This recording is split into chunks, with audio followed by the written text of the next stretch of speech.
সেটাই আমাদের প্রত্যাশা।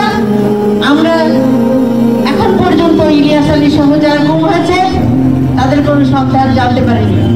গুম কমিশন হয়েছে বাংলাদেশে, সে কমিশনে আমরা রিপোর্টও জমা দিয়েছি, আমাদের যে অভিযোগ সেটা জমা দিয়েছি, কিন্তু এখন পর্যন্ত কোনো ধরনের স্পষ্ট কোনো ধরনের গুম কমিশনের কাজের অগ্রগতি বা ফলাফল আমরা জানতে পারছি না। সুতরাং আমরা সরকারের কাছে দাবি রাখবো যে দ্রুত তাদের ব্যাপারে আপনাদের স্পষ্ট করেন। আপনারা আজকে উত্তর মাহফিল, বেশি কথা বলবো না, সবাই তাই সময় সমাগত। সুতরাং আপনারা সবাই ইলিয়াস আলী সহ সবাই জন্য দোয়া করবেন, আমাদের জন্য দোয়া করবেন।